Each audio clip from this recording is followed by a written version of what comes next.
seminar, Academya seminars, webinars. Our today guest is Daria Chrobok. But before we start, I would like to make some announcements. So first of all, if you're not speaking at the moment, please mute your microphone. This way we will avoid the unnecessary sounds and the message will be much clearer. Also, we make the decision with Daria that the question and answer session will be after the presentation. So if you will have some questions during the webinar, please put them into chat, and then we will just ask these questions at the end. Of course, you will be also free to ask them yourself at the end of the presentation. Okay, so today's seminars is why to do science if no one understands it. Our guest today is Daria Chrobok, as I said. Daria is a PhD in plant physiology from Ulm, Sweden. She was born in Poland, then she moved abroad. And now she also moved from science towards art. And today, I hope that we will all learn why art is important in science and how can we use art in our scientific work. Before we start, I would also say a few words about Academya. So Academya is a company that facilitates the development of the Polish science. How we do this? So we offer first trainings, both for scientists, but also, for example, for PhD students, for durables. Also, but this is one part. The second part is a part related to the preparation of manuscripts at the various levels of this preparation, so including proofreadings, language editing, but also reviews. And as you saw in the slide before, Academya started 10 years ago, and because of this anniversary, we have a gifts for you. So there will be a link now in chat appearing. I hope Kinga will put it there. So there will be a competition for you that you could win 2 proofreading sessions for your manuscript and 3 invitations for our training sessions. So for our events that we are organized during the year. The series of the webinars is done in the cooperation with Top 500 Innovators and with the Polish American Fulbright Commission. And now I would also like to invite you for the seminar that will be held in a month in January. There will be 4 guests there, and the topic will be about the scientific work abroad.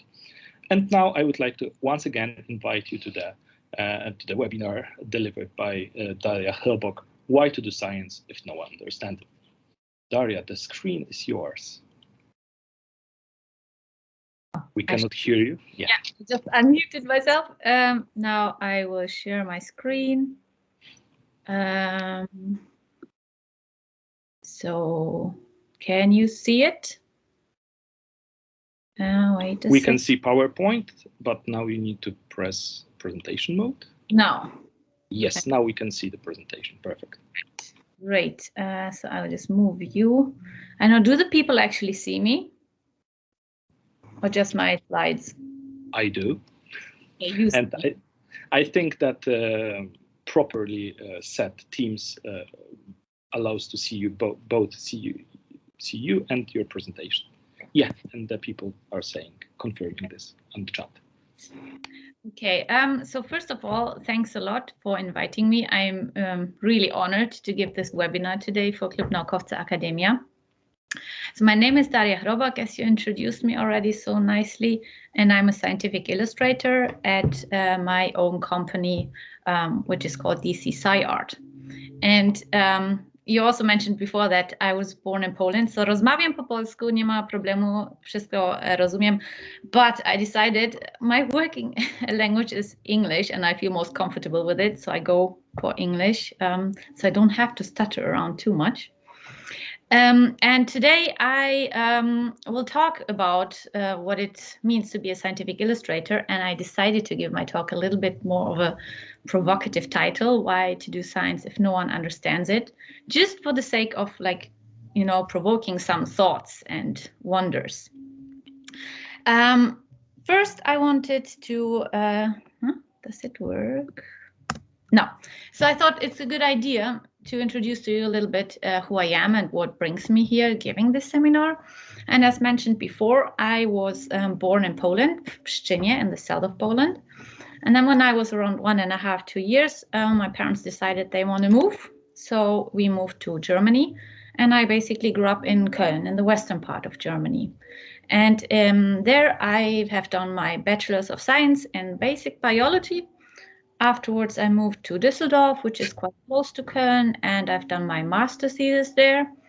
And then I basically thought, okay, Daria, if you want to do your PhD abroad, maybe it could be a good idea that you try to live abroad for a while to see if you can actually live your life alone, you know, away from family and friends. And I got the possibility to go to the US, to Michigan, and I went to East Lansing for half a year and worked in a lab there. And I realized, yes, I actually am capable to live abroad. It worked out really well. So I decided to go to Sweden and do my PhD in Umeå. So this is really roughly like my going around in the world, mainly in the northern hemisphere of the globe. And I also thought it could be good for you to know about my artistic and my scientific background. So, you know, roughly where I'm coming from. I was told that most of you are scientists, PIs, postdocs, or PhD students. So I thought it could be a good idea if you know what I have actually done, scientifically speaking, and artistically as well. So when I was tiny, I don't really know about my scientific, you know, approaches. I know that I always like nature, plants, animals, in general, biology. My parents told me that I really like to draw since I was tiny. So I would draw on the walls of the apartment, for example. So this kind of was always inside of me already, to draw and to paint. Then when I did my bachelor thesis at the University of Cologne, here you see a little tiny mitochondrium there that I put into my thesis. So it already started there a little bit that I was, you know, using my artistic skills there already. And in my bachelor thesis, I worked on with Arabidopsis and transport proteins inside the mitochondrial membrane. And that followed me to also in my master thesis, which I've done with Andreas Weber in Düsseldorf, where I worked on another mitochondrial carrier family member that was supposed to sit in the mitochondrial membrane and transport pyruvate. So, and it was also again in Arabidopsis. And then when I went to the US, to the Michigan State University, to the lab of Robert Lask, I was really happy to work actually with another plant, which was a tomato plant. So I worked with tomato seedlings.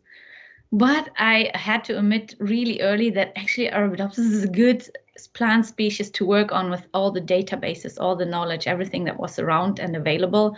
It's not the case for tomato. So I learned to appreciate Arabidopsis at my stay in the US. And there I worked on branched chain amino acid metabolism, and part of that metabolic pathway is also actually located in the mitochondria. Then when I went to Umeå, I went to the Umeå Plant Science Center, worked with Per Gardeström and Olivier Kiech on leaf senescence in Arabidopsis. So I went back to Arabidopsis and worked on different types of leaf senescence, developmental leaf senescence, induced leaf senescence, and then again the role of mitochondria in these processes. So you can see mitochondria kind of were following me around all the time, and I went back to Arabidopsis. And yes, when I finished my PhD in Sweden at my university, was 5 years. It was like now 3.5 years ago. So after my PhD, there was the question what to do. And I just thought, to keep it really short, that I start my own company.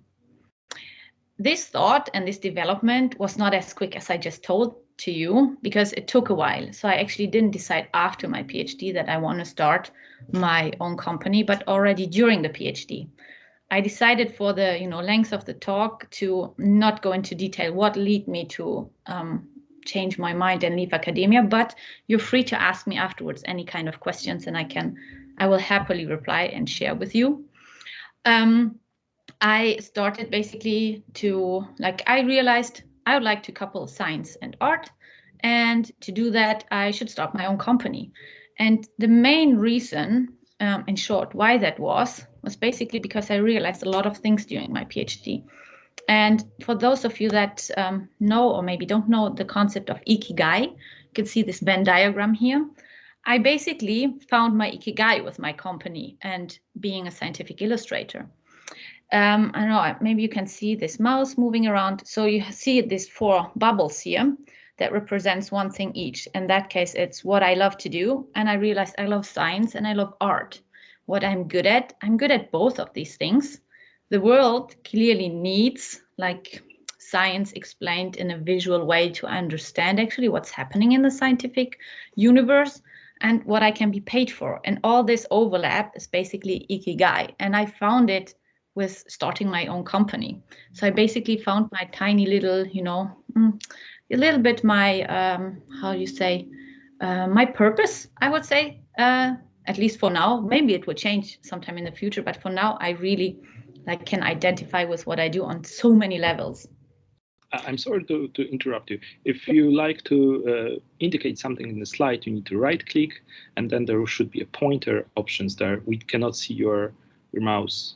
So okay. Right click, and then, but yeah, it's not necessary. We understand, I believe. Okay. Okay. Oh, yeah. Now yeah. So for those of you that don't exactly know what a scientific illustrator is, I try to put it in a really simple way. What I basically do, I draw or illustrate any kind of scientific concept that comes along, and most of the times it's for scientists. So this is the basic what a scientific illustrator does. It can be all kinds of ways of drawing, all kinds of different scientific concepts, and it can be for scientists from all kinds of different fields or institutions. And if you wonder that I don't have any references for the illustrations and drawings that I put here, they are all mine and they all look very different. I like to use my own stuff for presentations. So just in case you wonder, because the scientific way of doing it is putting references. So this is what I basically do as a scientific illustrator. And now one could ask, okay, why is this work actually important? Why would one need a scientific illustrator? Why do people like me exist? And you all are scientists, or most of you most likely are scientists. I have been one myself, and I actually still call myself a scientist. And we know that we do science all day, every day. It can be lab work, it could be field work, it could be also computational science, like being bioinformaticians. So you could just sit basically in our labs or on our computers and just do the science. But then nobody would know about it. And what's the point of doing something if you can't really share it? So really big and important task of scientists is to actually communicate what they do. And this communication can be directed and targeted towards different audiences. It could be other scientists. It could be just your colleagues at a departmental meeting, or people from a completely different audience as well, potential collaborators you might work together with because they have other expertise, for example. Then also, if you want to publish your science, you go and pick a scientific journal and try to publish your work there. That's also a way of communicating. And if you really love what you do, if you really like to do the science and share it with others, you need money for this. And then you need to write grants. And these grants are judged. So there's people in these grant offices sitting that might be, again, not from your field. They will say like, oh yeah, that looks cool. You get the money, continue work. Or they will say like, well, no, sorry, next year is the next, application opening. And then you have the general public, that sometimes it's also good, or it's encouraged usually for scientists to do some outreach to communicate to the general public. So now when we look at communication, it can be done in very different ways, but there's more or less efficient ways. And one of the ways we all know as scientists is this one. So you write pages and pages of texts. That's quite complex because often what we work on is really complicated and complex. Sometimes you can't even understand the title. There's really big words and formulas and numbers and graphs and data, and then it's like a lot of pages. So this is one way of communicating. I have to say that personally for me during my PhD, when I would encounter a paper that's 10, 15 pages long, not a single visual, I would be very frustrated because for me, it took a lot of time to actually understand what is done. So I was frustrated that the authors didn't, put something visual that makes me and my brain like eases it a little bit to understand what they do. Sometimes it happened that they just like put that paper aside, just barely read the abstract and thought like, okay, I find my information somewhere else. And also if you think about communication or learning and remembering things, when we are tiny, we don't know how to write and to read. And the easiest way to learn something is to look at picture books. So this is how we learn. That's a car, that's a human, that's a flower. So it's very visual how we start learning. And then like when you want to communicate efficiently, it's really a good idea to also do it in a visual way. And here you see a couple of examples, like on the left side, very simple, just like some trees and a country. It could be, you want to communicate some method that you have developed. And it's really great if you visualize it so the person wanting to replicate it can easily print it out and do it and actually knows what's in this like see-through liquids that they pipette from one tube to the other. So it really helps to understand and make people like engage with what you do more. It could be sometimes, super complex from a tree trunk to on a cellular level, basically. Or you decide, I want to get extra attention. I want to do a funny comic about a certain scientific concept here on the left, lower left side, and you make one of these and you put them online on Twitter or, I don't know, Facebook, wherever you are on social media. So these are more efficient ways to communicate what you're actually doing. And who would need those type of illustrations? That's the question, because now you see all these things. So who actually comes to me and wants something done or wants help from me? And it's again a very variety of people. It's scientists or science interested people. Then it's often like research institutes, companies, or universities, and they have scientists working for them, and they need to write reports. They also need to publish, or they need to go to conferences, or just simply explain the customer what they're actually doing. And then we have journals. They also need visuals for their social media, for example, or magazines or newspapers, whenever they want to actually convey some kind of scientific message. And then we have any other kinds of online platforms, publishers, where scientists or people that want to learn something about a certain topic, they also need visuals and illustrations. And in the end,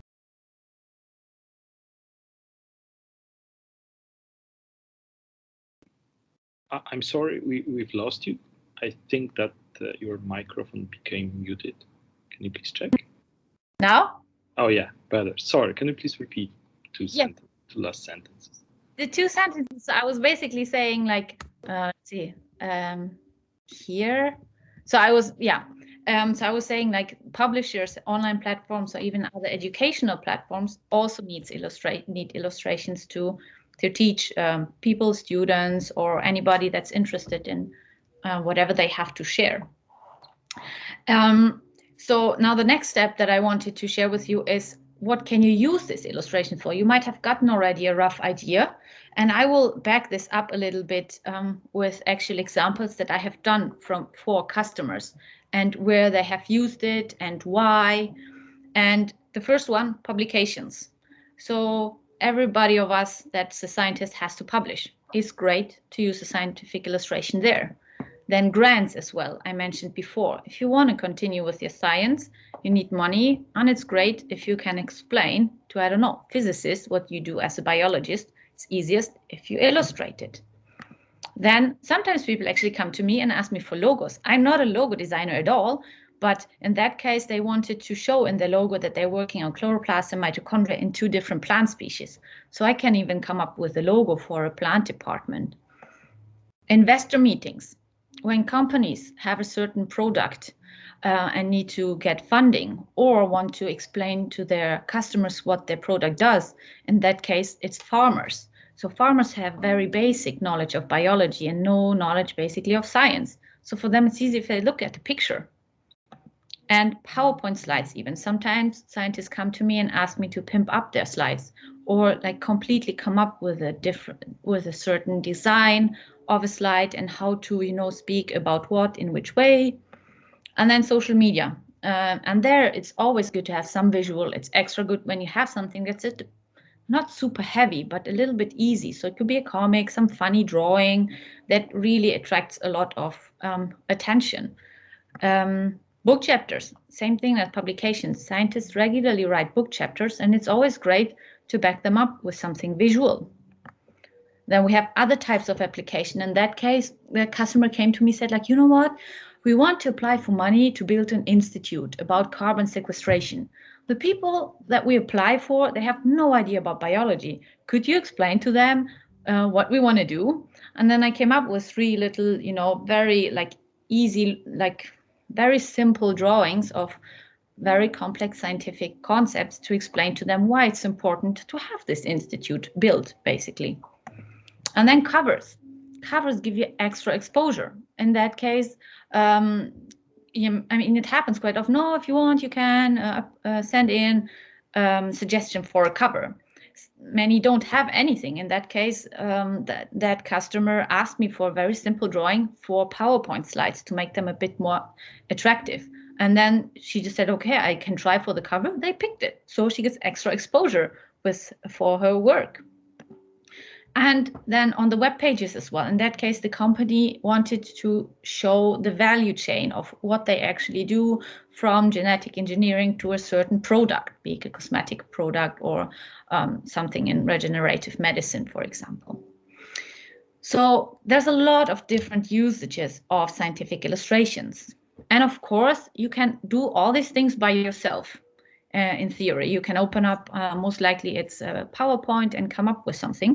But there's actually certain benefits to work together with, not necessarily me, you know, you might know somebody else because there's some more people out there, not only me. And there is benefits to work with somebody like me. And basically, if you're a scientist, you do science, you do writing, supervising, and then there's the teaching, and then there's all these meetings, and then maybe networking would be good, and then planning things, and then you have presentations, and damn it, administration just year after year seems to be just becoming more and more. So as a scientist, you have tons of things to do all at the same time and really stressful. It's not a you know, unstressful job, I would say. And it's like basically outsourcing. If you are a biochemistry lab and you need to clone something, you have no idea about molecular biology, then you ask a molecular biology lab to do these things for you. So you outsource them so you can actually focus on your expertise. And it's the same with illustration. No scientist is taught how to do these things. So you will save a lot of time when you actually ask somebody like me, could you do these things for me? You can focus and work on your things, and I take care of this. And then you will get a really professional look. The thing is that scientists are super passionate people. You know, they work years and years, 5-10 years on a certain project, on a certain scientific concept, a hypothesis, and then in the end they want to publish it, and the model is like squares and circles done in PowerPoint. So this is representative of 10 years of work, like time and money and nerves and people. It's not a really good representation of all the effort you put in. So it's like similar to a business card. It will show you, if you have a professionally made illustration, it will give you different type of exposure, and you will have everything consistently looking, and you will get tons of attention. I have regularly customers coming like, oh, you know, the editor, oh, the reviewers, and oh, that person said really great illustration. We have to change the text. They didn't like the text, but the illustrations were great. So you get some extra exposure again, and you work as well, and that might lead to many more things further down the line. Then it saves you money as well, even though, of course, you have to invest something, but it's not like, it's a little bit more saving than actually wasting, because if you would have to sit and learn a software and start learning to do illustrations, it would take away time from the things you can actually do. So time is money. Same when you have somebody in the lab that, you know, maybe luckily is interested in learning it. It will still take some time off their time instead of doing experiments. If you don't have anybody, it will just be, you know, a pain. So hiring somebody will save you time and money. Yes, and then also way less stress. You see all the things that you have to do as a scientist, and then this on top, you get an email. Could you please give a graphical abstract, or your figures are not good enough? Then you have this on top, and it's just like more stress than necessary. Next benefit, better reach. It's similar to what I said before with attention. You can put these things on the web page, on the social media, or even in a presentation. You reach more people because they immediately get attracted and pay more attention to you while you're speaking when you have illustrations. And then also you get a higher chance of approval when you, for example, apply for a grant or want to publish your work somewhere. And in the end, it's a lot peace of mind that you get when you know, okay, I don't have to worry about this. There's somebody that I trust that does these things. Fine. I'm off and doing my science or my networking or my administration, basically. So now that you know all these things, how does it actually look, you know? Because it might be still very abstract, you know, there is one person like this and I have this. How does the work together usually look? And I put together roughly how a typical project usually develops with the customer. So it all starts with contacting each other. Either I've met those people, or I know them from the past, we have talked, or they just email me or find me on social media and just ask if I can help them. And then we set up Skype meeting, Zoom, Teams, whatever is most convenient, or real life meeting. And then we discuss. My client basically tells me everything that they have done, what they want to do. I ask them questions, and then they give me references. Maybe it's scribbles. Maybe it's an old PowerPoint slide or something that has been done like 10 years ago. All the things that could be valuable for me to know what they want. And we discuss everything from style, idea, what do you want to use this illustration for, where you want to put it, you know, favorite colors, what color is the nucleus for you, for example, just to make sure that I catch exactly what my client wants. And then I do my own research, depending on how much I have gotten from my clients. Sometimes it's a lot, sometimes not so much. So I have to do some research as well myself. And then I usually come up with a sketch that I send to the customer, and we approve it or discuss it more. And I deliver first options. Usually I give several options. It could be either different arrangements, different color schemes, or things that were not clear suddenly. So the customer sees a little bit, there is different possibilities, and maybe one matches their vision of the figure better than the other. And then we basically just refine it. We discuss again and go back and forth until my client is basically happy and says like, yes, that's it, perfect. So I deliver the final version, I get paid, and then we're there. And the customer gets usually all kinds of different files they want, they need. And in my case, it's like this, that I don't really restrict the usage of my illustrations. They can use it for whatever. I don't care.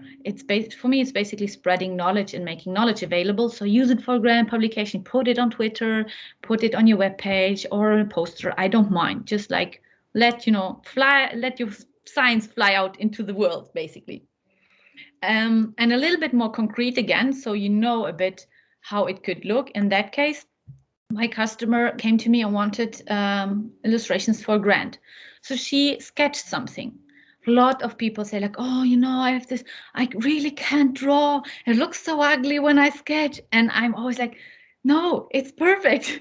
Because again, what I said in the beginning, some people can't read and can't write. But if you draw a stick figure, they know it's a person. So I know that's a cyanobacterium, that's a plant cell, that's a phylogenetic tree. It doesn't have to be perfect or symmetrical or beautiful. That's why I'm there for. So I always tell them, like, don't be ashamed of your sketches. I love them, actually. And then I come up, you know, with my sketches. So you see a little bit of more refinement with the reference of the phylogenetic tree. I make a color palette that also fits the other illustrations. And actually, it took me a while until I was comfortable to show my sketches as well. So I know a bit how my customers feel, because to me, it's like seeing the, you know, final end product. It's quite a big difference. And then, you know, you go back and forth again, add some suns and some arrows, and then until the customer's happy. And in that case, they got the big grant, which was quite huge. So it was a success. And now they can use this for presentations, or, you know, the yearly report to the grant office. Okay, that's what we've been doing, putting this in the introduction, for example. Oh man, I'm talking like, oh, I can drink a little bit tea. So I think I hope by now you got a little bit of a better idea of what it is that I do, why it's important. And I thought what's also good to share with you, because I don't know, maybe there's people that want to do the same that I'm doing right now. And I get these questions quite often. So what are really important skills? The first one is my scientific background. It's really valuable because I have been told by customers that work together with classical illustrators or artists, and they had troubles to explaining them what they do. You know, they would know DNA, protein, transcription, translation, cell cycle, all these things. They are like immediately pictures popping up in my mind. But for classical artists, it's difficult. So it's a really valuable skill to have. And also, it happens quite often when I talk with my customers and they explain to me what they do. I ask them questions they usually don't hear. I make them think in a different way, when sometimes they're like, okay, wait, I stopped writing. Let's just fix the figure and make the figure understandable. And then I can adjust my writing to the figure. And I ask them questions that they have never thought about before, not making sure in a way as well that anybody that's completely out of the field will understand them easier. So this is really important. Then obviously the artistic skills, the fact that I can draw. And here it actually doesn't matter if you have formal education or not. I don't have any formal education. When I was younger, you know, I went to some painting class and like, you know, fashion drawing class or some kind of landscape drawings or paintings. But I always had this within me. So you can have a formal training or do courses, but you don't have to. For me, I always learn more and practice my skills with each illustration that I do. I try to challenge myself regularly. So if a customer comes and says like, I need this, full freedom, whatever you want to do and how you want to put it, then I try to use a different style to practice this.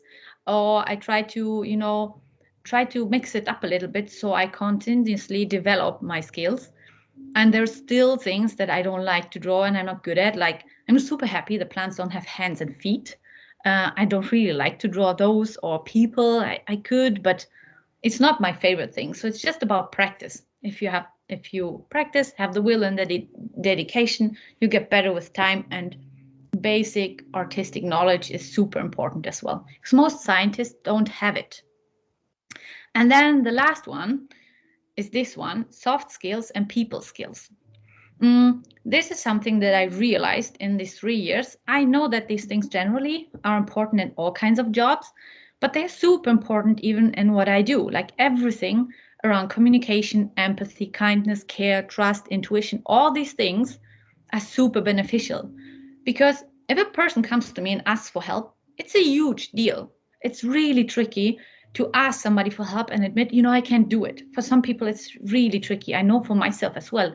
So if I can make sure that I deliver an environment where the person trusts me and sees that I care, that I want to do the best I can for their science, which again, scientists are super passionate. So they want to be, the science should be taken care of properly. And then the communication, trying to find out what does it look in your brain that you want me to draw? Because sometimes people have a really clear vision in their brain. So it's on me to communicate, ask the right questions, listen to find out how it looks. And even more so when they actually don't have any picture in mind, because some can't visualize what they want to have. So then it's on me to find it out. And it's like a little bit like a riddle, showing them examples and get there. And then often it's also a little bit of psychological consultancy when we, for example, go through a slide. What could be said? How could be said in a way? It's like I'm like the go-to person to talk about all kinds of things related to this. And I talk about, clients, customers. I have a business, a company. These are all, very unpersonal words. But in the end, it's a person that's there, and I'm a person. And usually what I learned is people do business with people. And so you have to care in a way, or in my opinion, you have to care and show the person that you care about them and their work. And in that way, you build this environment where they trust you, like you, and they actually want to work with you. And then, that's the best, like to have these soft skills and people skills, super freaking, important, I feel. And now coming to my last slide, I thought also what could be interesting for you to know, my greatest challenges, because I am not coming from a business background, no economics, nothing of it. I'm basically a plant biologist, a scientist. So one of my greatest challenges was everything around money, business, numbers, taxes, finances, all the bureaucracy. This was like, I was almost peeing my pants when I would just think about these things before I started my company. It's already like a little bit of an off topic for me privately, but then when you have a business, you need to deal with these things. So this is still a challenge that I'm working on. For example, currently I'm working on my money mindset to not see money as evil, for example. It's as simple as that. But then fearing like, oh my God, if I do something wrong, the tax office will come after me and fines and I have to close my company. All these kinds of crazy thoughts would come up. By now, funny anecdote. In the beginning, because now I do this, I have my company 3 years almost. In the beginning, the first bill that I sent, it took me 2 months being in my company to send it. And actually it was to a customer that I've done an illustration for during my PhD. So she regularly over 2-3 years, she asked me, can I pay you now? Can I pay you now? Because she wasn't able to pay me in my PhD because I had a full position. I was like, yes, soon, I'm setting everything up. 2 months it took me to press the button and send a bill for a service I delivered to somebody. So this is how tricky and how great of a challenge this all was. And now it's way better. And I found, I made myself a little, safe space. I have an accountant, for example. I do my bookkeeping myself so that I know the basics. And I want to keep it like this so that I don't drop it off and lose the control over it. But my accountant, she's awesome. She checks on me. Like, yeah, you've done this wrong. Every 3 months we meet, we send everything to the tax offices, and she basically controls my actions. So I have no problems with the tax office. This is awesome. Second one, social media.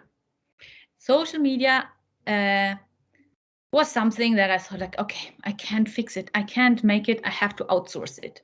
I'm personally not a social media person. So in my PhD, when I decided I want to do this, I thought, Daria, you need to get a Twitter and you need to get an Instagram. Because if you don't show what you can do, how should people know that you exist and you can help them? So I slowly started, with social media. And it was not an easy journey, actually. Within these 3 years, I have to admit, only like this summer, I started to tackle that challenge properly, because I tried many different things. And it was always weird for me to show my face, me as a person. So I would hide behind my illustrations. I would always put up my illustrations, write about them, and be like, look, that person is doing this awesome thing. That person is doing this awesome science. I've done them, drawn them, but whatever. This is great stuff what people do. So I could hide behind it. But with the time I realized, okay, you again, what I said before, people do business with people. If they don't see me, they don't know if I'm a mean person or if I'm unpleasant to work with, or if we just don't click. So I should start to expose myself.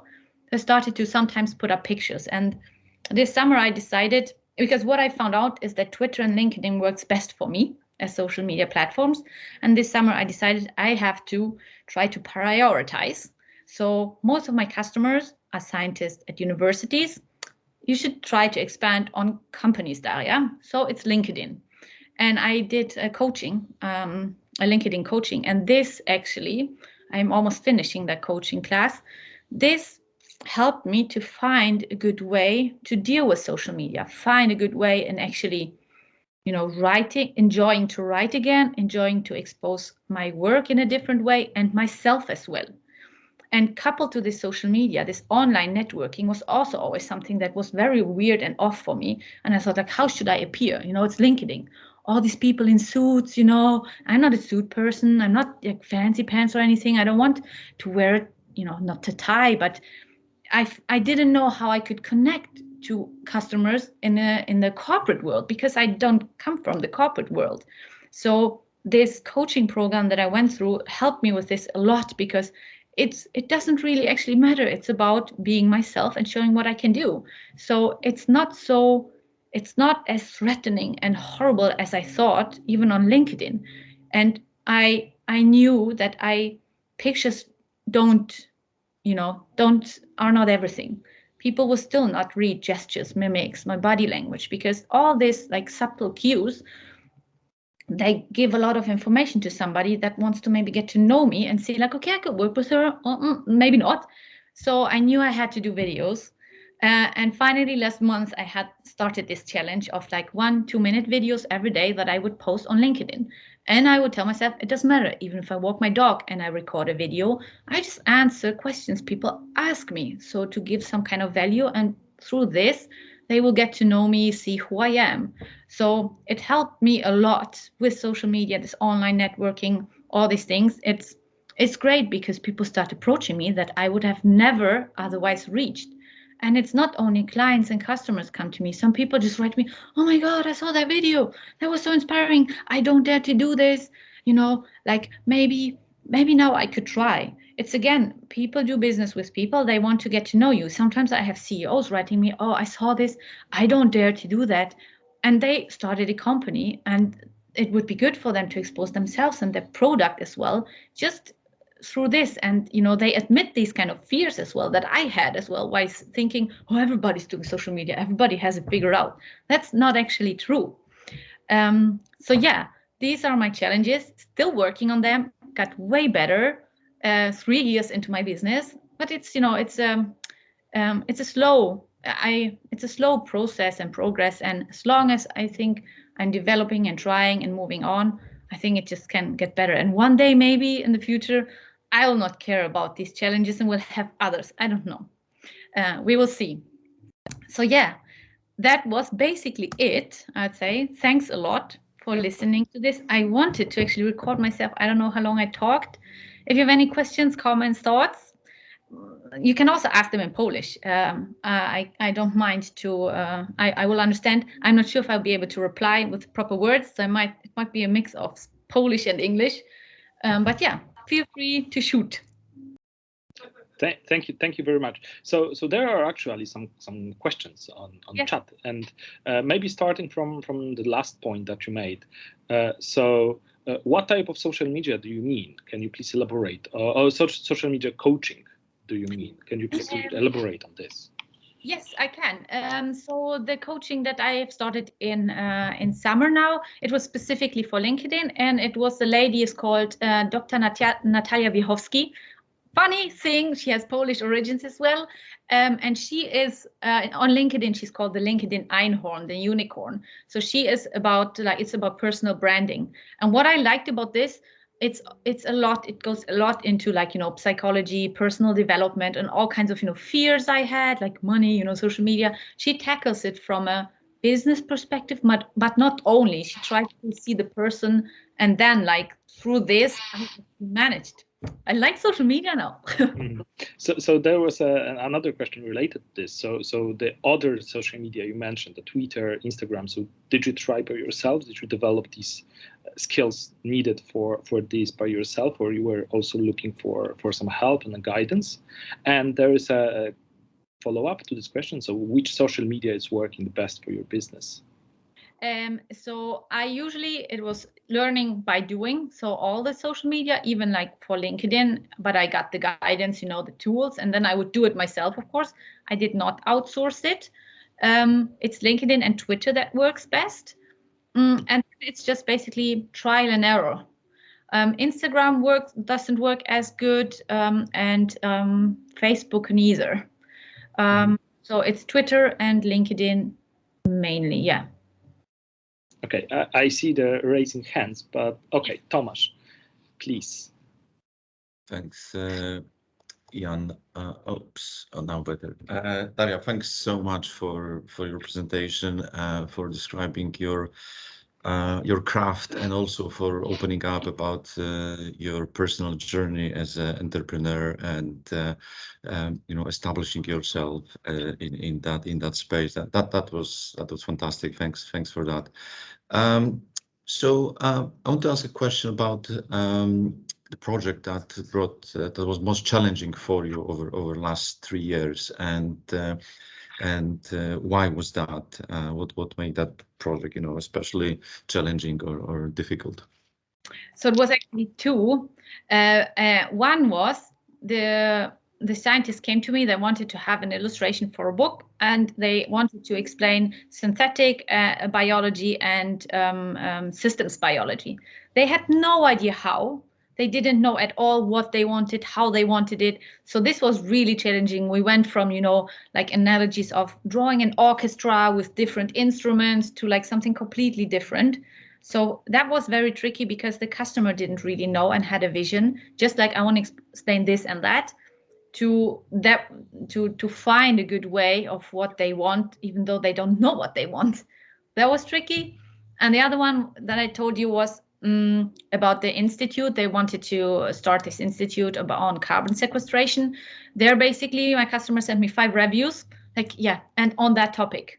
And it took me a lot of time to come up with a concept, to understand something that I'm not an expert in, and trying to explain this to people that have basic biology knowledge from high school only. So these were the most tricky ones, I would say. Great. Thanks for that. And if you don't mind, I'll get in touch and ask for help with our current project. We are just finishing off a book, and we need some help with book cover. I think we have quite well-defined idea, so hopefully that will be a good starting point. So I'll get in touch. Thanks so much. You're welcome. Business is booming. Cool. So there are also questions related to the business part, and I will put them together. Okay. So the first question is still related to social media. So how many connections with clients did you make via social medias? And there is also much more broad question about it. So do you collaborate with people from Poland? And do you know of any scientific illustrator from Poland that are located here?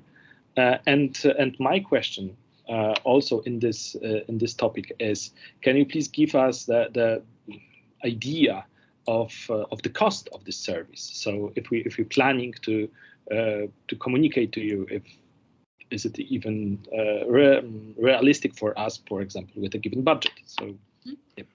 Okay, so scientific illustrators in Poland, I don't know any. If I have worked with people in Poland, not yet. Then the other question was like how many connections I made. I don't know. I mean, hundreds, I would say. It's like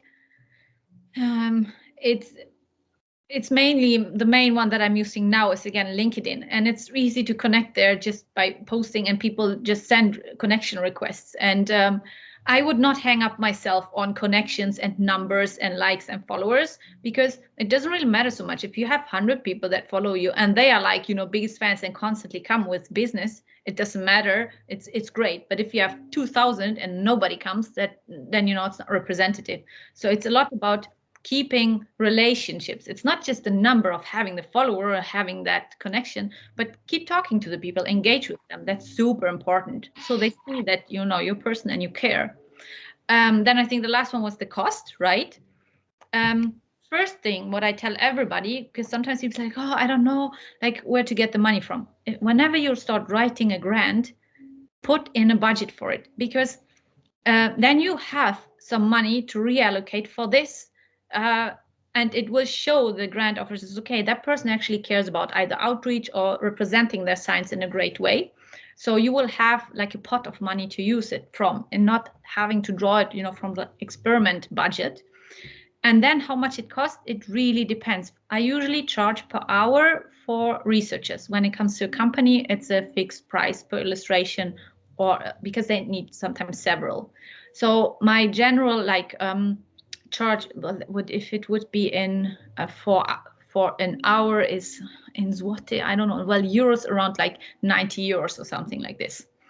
And then it depends. Sometimes it's done in 5 hours. Sometimes the illustration is super complex and it needs 20 hours. So it really depends.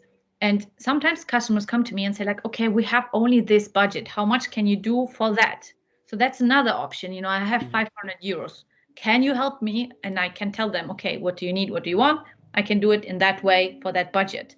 So there's always some kind of way of compromising and finding a way. And then I will, of course, openly say when it's not possible, for example. Yeah. Mm-hmm. Yeah, thank you.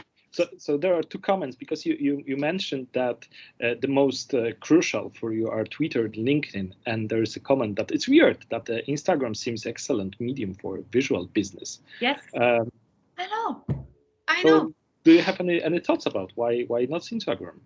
I have actually no idea. I think it's not so many researchers and scientists on Instagram for their work. They mainly use it for the personal, accounts, sharing, I don't know, pictures of vacations and stuff, I think. So they wouldn't necessarily follow like somebody doing business. That's the only thing that all companies the same.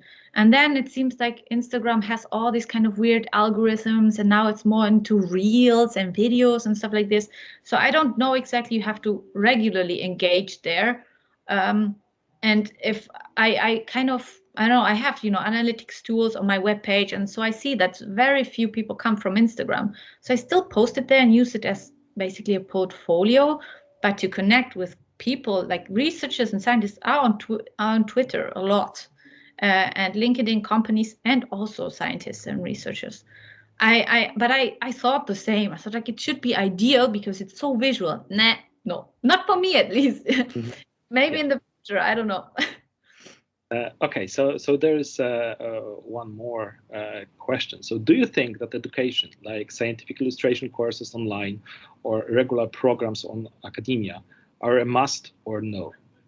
I think that this is related to being a scientist that needs to, illustrate their work, or that's one, or when thinking about going into the direction that you went, so moving from science to art. Do you think that this is beneficial, or you can be bored with this? Oh, people that don't like to do it will be freakingly bored by it. If they are forced to take an illustration course just because, I know, their department wants everybody, to learn it, and they don't like it, they will not like it, and they will be annoyed by it. It will be a waste of time for them. So it's always about interest. I think maybe it could be a good idea to get the basics, but the basics everybody gets with PowerPoint, and having like shapes and arranging them. But when you want to learn and do it a bit more like extensively and professionally, you need to have patience to learn a certain program. You need to want to do illustrations. I had sometimes people coming to me like, oh, so nice that I saw your post. I thought I'm wasting my time to put effort into my illustrations. I said like, no, your boss will love you for it. This is how it was for me. As soon as they realized that I liked it and was doing it, they were coming, oh, I have this review. Can you illustrate for me? And then my colleagues will come, oh, can you help me with this? Because nobody can do it. So you really need to like it. It's like with everything. Why would I go to work in a corporate company if I don't like it? I wouldn't feel well there. So I wouldn't do a good job. So it's like, I would argue that we are forced to do it anyhow. So if there is no one in the lab like you who likes it, then there needs to be someone who is doing it. So when publishing papers, more often than not, we are forced to prepare figures. So maybe do you have some tips and tricks on for scientists when they are where they cannot reach for help of yours? So can you like share some utilitarian tips and tricks to what is important in producing quality illustration for publications, for example? So there's several, like, because it's not only illustration, sometimes it starts at figures, because I have also a background in technical editing. For example, I have been doing technical editing for scientific articles as well. And there, first thing, read the guidelines of the journal, how they want their figures to be done, and look at examples. So you see roughly what they accept. That would be the first thing. Don't like just do whatever you want and think it's great. Look at the journal, what they want, for example. Then general tips, because I agree with you. In a way, you're forced to do these things without being educated, which sucks. I would suggest there is this platform. It's called BioRender. I don't know if you heard of it. It's a platform where it's basically it's a collection of different icons that you can basically assemble yourself and make your figure yourself. It will look like the BioRender, branding, but this is a great tool if you don't have the finances, don't have the time. You still need to spend some time on it, and you need to, it's a subscription-based service. You need to pay a little bit, but this helps a lot. It saves a lot of time. You have this little plant or this little cell or that antibody or this, and then you can assemble it. I would suggest somebody that has no budget doing this, because honestly speaking, if you don't really enjoy drawing things and illustrating, I wouldn't tell you, oh, open Inkscape, that's free, and start, with your mouse drawing things, because I have a tablet, a graphic tablet with a digital pen that I can draw on my screen. It's a pain in the ass to draw with a mouse. So it's always like, but if you really love it and enjoy it, then invest the time and learn it. So it's really hard to answer this in a proper way, because it's so individual, Okay. So there is a comment about the other tool, Mind the Graph. So do you know it? And that it's also an icon collection. And if you know it, can you say a few words about it? What's it? Mind Graph? Mind the Graph. Mind the Graph. I have no idea about it. Okay. It's the first time, so thanks. I will Google it. Okay, perfect. So you mentioned that you have a tablet. So what other things are, because tablet is some investment, but maybe there is some software, some tools that people like, for example, me, so who are scientists that are sometimes forced to do graphs. What is your toolbox that you're using for preparing the pictures, and what you can recommend for someone less advanced in this area? So in my PhD, I started immediately with Illustrator. If your institution has a subscription for Illustrator, get this, and you can even do graphs in it. So you can it and then do graphs in Illustrator. It takes a while to learn to use its tools. So this is one, and then there's Inkscape, for example. There is Krita is another that's pixel based, for example, that's for free. But the thing is, you will have to learn. So to me, it doesn't really matter which program you use, as long as you focus on one and learn it and know how to use it, because then it will make it easier for you. It could be what was it like? It could be Inkscape or GIMP or Krita or Photoshop, Illustrator, CorelDRAW, for example. There you also have to pay. So it's depending on your ambition, if you really how much you like to do it. Because if you want to sit for hours and be pissed that you have to do a figure, then maybe it's worth to get a BioRender subscription and drag the icons in and make your figure. Cool. So on chat there is also Canva for social media, the recommendation from our viewers. I'm still looking for the questions and asking some by myself. But again, I'm inviting all the viewers, all the people in the audience to ask a question. Yes. We have a few more minutes, so maybe the last question from me. So can you please share the thoughts about the trends in scientific illustration? What I saw maybe 5 years ago, 6 years ago, 3D. 3D schemes were very, very trendy and jazzy, and now what I'm observing is like more 2D design, very minimalistic. Do you have any thoughts about this? So where is it going? How to design what style to pick to be in the trend just right now? Oh man, then you're hitting a spot, because for me, I hate trends. I don't want to go with the trends. That everybody's doing it, I don't want to do it. I'm like this, like naturally speaking. But that's not the point here. These 3D illustrations, they are great for covers. If you want to have really, like extra fancy 3D representation of covers to get like something extra beautiful. These cover illustrations often don't go into the scientific articles because they are more like pretty and artsy and beautiful. Of course, they're also scientifically correct. But I think like what was very interesting for me, 2 days ago, I talked with a potential customer. He showed me what you just described, a 3D rendering of an bacterial film, with like a blobby film. And he showed it to me. I thought this looks perfect. And he said, I had a problem with this illustration because it looked so fancy and pretty, And he said, scientists wouldn't understand. They think like, is that like a microscopic picture now? Did you actually take a picture? They didn't understand the value of it. So he actually said like, I need something simpler that people see. That's not a picture. That's not some kind of rendering of a microscopic 3D Z stack or whatever. So I think for the general trends is going to be, graphical abstract is quite trending, and it's going to be more on social media, I think. And then, I mean, science is complicated enough. So if you have an illustration that explains in a simple, not too fancy, not too flashy way, what is actually the point of it, I think that's maybe more beneficial. But if you want to have a cover, shoot the colors and everything, and the glows and stuff like this. But that, I don't know. It's then also, again, it's your, what's your priority? Do you rather want to publish it or get a grant, or do you really want the exposure and have a great cover design? You can always use that cover design for your slides, but then you will. I think that the most challenging thing very often is to help your paper to get accepted.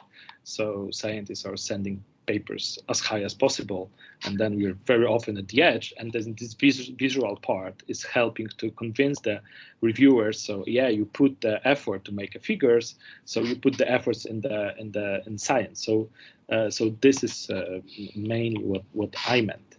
I think yes, you're right. Because I still am helping with technical editing and social media for one journal. When I see like the articles have a great visual, perfect. I put it on social media, they get extra exposure. So it's very helpful to have proper illustrations in the paper. Agree. Mm-hmm. Okay, I just spotted that I missed one question, and if there will be not another one, this will be the last one. Okay. So the question is about. I will rephrase it and maybe explain it more how I understand it. Okay. So there are still people in science who think that being flashy and putting that much emphasis into figures, into pictures, is something like waving hands, and this is just taking dividends from the real science, and they are diminishing the importance of the scientific art and the quality of the presentation. So I understand that you gave this slide where there was what benefits do you have, but how, for example, here we have a PhD student under such a professor who has this mindset, how this person can make the argument with the professor to take out this money and maybe invest in the scientific illustrator for their paper. What can be the explanation to people with such a mindset? Okay, how should I phrase this? Because you put it correctly in saying there's a certain demographic of people, usually the older scientists, that are, you know, narrow-minded and don't see the point. Honestly speaking, okay, I think it's almost a lost cause. I mean, if you are a PhD student with that professor, you can try to explain to them and show them examples and maybe, you know, refer to friends that have done it, and it's beneficial.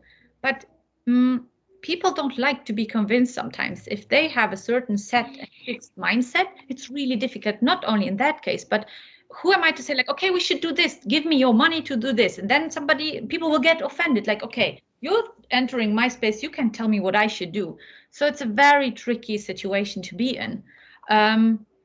If I don't know if it's possible for that PhD student in that case to get some extra funding, for example, you know, to apply for some student funding, depending on which country you are, and specifically help yourself, and then invest it, either learning it yourself or asking somebody. And then maybe your professor will learn, oh, well, we got this awesome, you know, illustration and we got nice comments. Because, you know, it's usually, it's very tricky. And I feel bad for a person being in that position, because I was basically spoiled. When my bosses saw it, they basically used me all the time for these things. They really saw the value.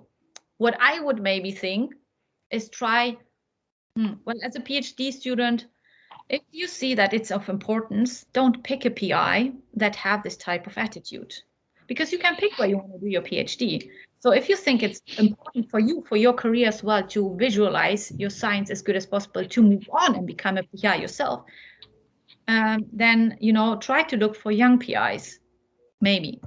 But that, I mean, that's the problem if you're in this situation. So. Okay. Thank you very much.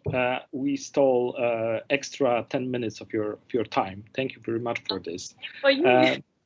I cannot see any more questions. So at this point, I would like to thank you one more time for this beautiful presentation and very inspiring. Thank you.